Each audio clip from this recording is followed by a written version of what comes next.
नेपाल विमान हादसे को बेशक कुछ दिन बीत गए हों, लेकिन हादसे की वजह अभी तक तलाशी जा रही है। नेपाल के प्रधानमंत्री पुष्पकमल दहल उर्फ प्रचंड ने कहा था कि इस हादसे के कारणों की जांच की जाएगी। विशेषज्ञ जांच में लगे हैं, लेकिन तमाम रिपोर्ट्स में अलग अलग कयास लग रहे हैं।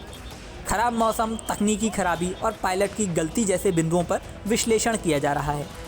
नेपाल की ही तमाम मीडिया रिपोर्ट्स में दावा किया गया है कि विमान के विंग फ्लैप ठीक से खुले ही नहीं थे, उसी वजह से लैंडिंग से पहले हादसा हो गया। वहीं अब एक और बड़ा सवाल उठने लगा है। विमान हादसे से कुछ देर पहले सोनू जायसवाल नाम के यात्री ने फेसबुक से लाइव किया था।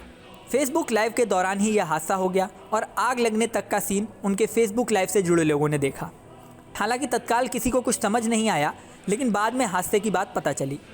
बड़ा सवाल यहाँ ये उठ रहा है कि विमान में यात्रियों को मोबाइल फ़ोन बंद करने या एयरप्लेन मोड पर रखने के लिए कहा जाता है। ऐसे में सोनू जायसवाल ने फ़ोन पर फेसबुक लाइव कैसे कर दिया? इसके लिए सोनू ने प्लेन में ही इंटरनेट चलाया होगा। प्लेन में इस तरह फ़ोन चलाते वक्त प्लेन का स्टाफ क्या सोनू को रोक नहीं पाया? क्या स्टाफ ने उससे कुछ सवाल नहीं किए? प्लेन में इंटरनेट कनेक्शन उससे कैसे जुड़ गया? ये तमाम सवाल खड़े हो रहे हैं। इसी के साथ सवाल ये भी उठ रहा है, क्या फेसबुक लाइव हादसे की वजह हो सकता है? आखिर प्लेन में फ़ोन बंद रखने की सलाह क्यों दी जाती है?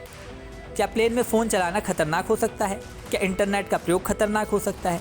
क्या यह हादसे की वजह बन सकता है?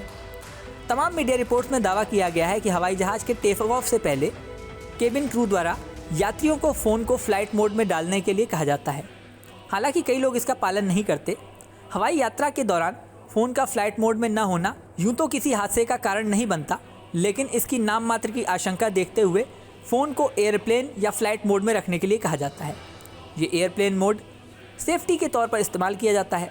दरअसल फ़ोन सिग्नल इलेक्ट्रोमैग्नेटिक इंटरफेरेंस कर सकते हैं, जो सुरक्षा के लिहाज से ठीक नहीं है। साथ ही ये रेडियो अल्टीमीटर में भी डिस्टर्बेंस क्रिएट कर सकते हैं। हालांकि कुछ एक्सपर्ट का दावा है कि पुरानी तकनीक के विमानों में सुरक्षा के लिहाज से ये बात कही जाती थी। अब तकनीक बहुत बेहतर हो गई है, ऐसे में यह नियम गैर जरूरी हो गया है, लेकिन अभी भी लागू किया जाता है। यहाँ तक कि अब कुछ विमान कंपनियाँ प्लेन के अंदर ही वाईफाई की सुविधा देने लगी हैं। ऐसे में साफ है कि इस नियम की अब कोई ज़रूरत नहीं है। अब सोनू जायसवाल के फेसबुक लाइव्स को नेपाल एयरलाइंस किस तरह से लेती है? क्या यति एयरलाइंस के विमान में वाईफाई की सुविधा थी? भविष्य में क्या इसे लेकर कोई कदम उठाया जाएगा या नहीं, ये तो वक्त बताएगा। फिलहाल विमान हादसे की जांच जारी है। इस वीडियो में फ़िलहाल इतना ही। जल्द ही नया वीडियो लेकर आपके सामने फिर आएंगे, लेकिन जाने से पहले सबसे ज़रूरी बात, हमारे चैनल न्यूज़ नेशन को अगर आपने सब्सक्राइब नहीं किया है तो सब्सक्राइब कर लें। इसी के साथ स्क्रीन पर दिख रहा बेल आइकन भी प्रेस कर दें, जिससे हमारे नए नए वीडियोज़ की नोटिफिकेशन आपको मिलती रहे।